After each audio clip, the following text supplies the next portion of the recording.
So we are going to discuss the contribution made by Julian Simon, one of the greatest economists in the world.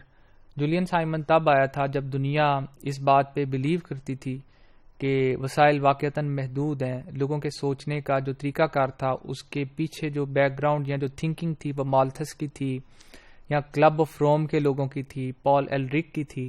Julian Simon نے ان کو challenge کیا. ہم اس challenge کو پہلے discuss کر چکے ہیں. جولین سائمن نے جو بک لکھی اس کا نام دا الٹیمیٹ ریسورس تھا.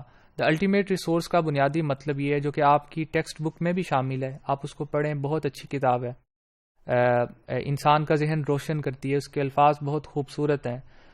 دا الٹیمیٹ ریسورس کا مطلب یہ ہے کہ بے شمار دنیا میں جو وسائل اللہ تعالیٰ نے پیدا کیے ہیں آپ ان کو فزیکلی محدود دیکھتے ہیں لیکن اکنامکلی وہ محدود نہیں ہوتے. اس کے پیچھے جو ریسورس جو مین کنٹریبیوٹر ہے جولین سائمن کے مطابق وہ انسان ہے, کیونکہ انسان انوینٹ کرتا ہے, انسان ڈسکور کرتا ہے.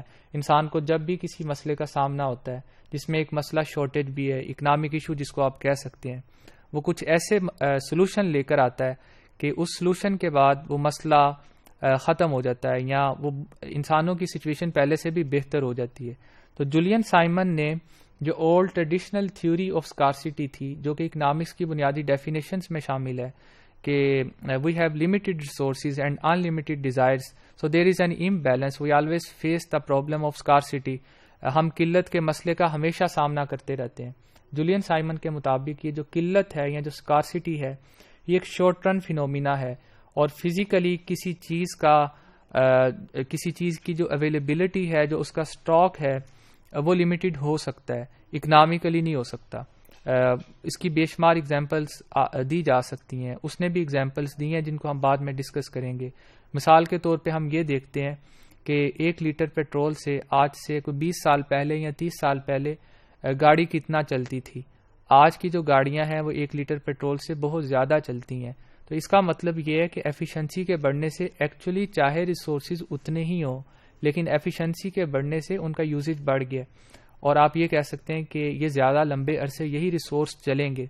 یہ جو انوینشنز ہیں, یہ جو ڈسکوریز ہیں, یہ جو ایفیشنسی ہے, یہ جو پروڈکٹیوٹی بڑھتی ہے, یہ آپ کے فینٹ ریسورسز کو بڑھا دیتی ہے اور اس کے پیچھے جو بنیادی ریسورس ہے جو کہ ان کی پروڈکٹیوٹی کو, ان کی ایفیشنسی کو بڑھاتا ہے وہ انسان ہے جس کو اس نے الٹیمیٹ ریسورس کا نام دیا ہے. اور اس نے یہ کہا ہے کہ جو اسکارسٹی ہے وہ صرف ایک شارٹ رن کا فینومینا ہے. لمبے عرصے میں ایک مسئلہ زیادہ دیر انسانوں کے سامنے نہیں رہ سکتا. شارٹیج کا مسئلہ جب بھی شارٹیج ہوتی ہے اس سے پرائسز بڑھتی ہیں, کچھ لوگ اس سے انسینٹیو حاصل کرتے ہیں, نئے پروڈیوسرز مارکیٹ میں آتے ہیں, وہ نئے پروڈیوسرز پروڈکشن کا لیول بڑھا دیتے ہیں چونکہ اس سے انسینٹیو پروفٹ ملتا ہے ان کو, اور کچھ چیزیں انوینٹ ہوتی ہیں, کچھ نئے سبسٹیٹیوٹس آ جاتے ہیں, لوگ اپنی چوائسیز بدل لیتے ہیں. تو اسکارسٹی صرف شارٹ رن میں رہتی ہے, لانگ رن میں اسکارسٹی کا مسئلہ نہیں رہتا. اس کی بہت سی ایگزامپلس دی جا سکتی ہیں.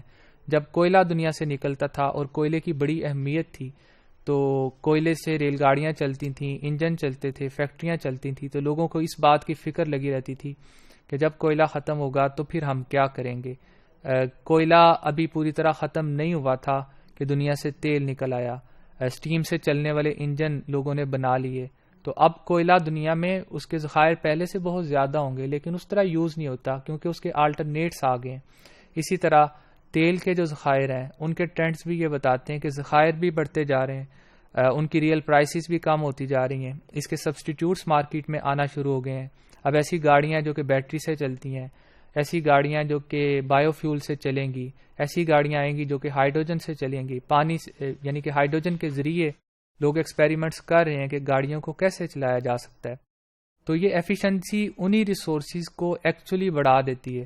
یہ اکنامک سینس میں بڑھتے ہیں, فزیکل سینس میں شاید یہ اسی طرح رہتے ہوں.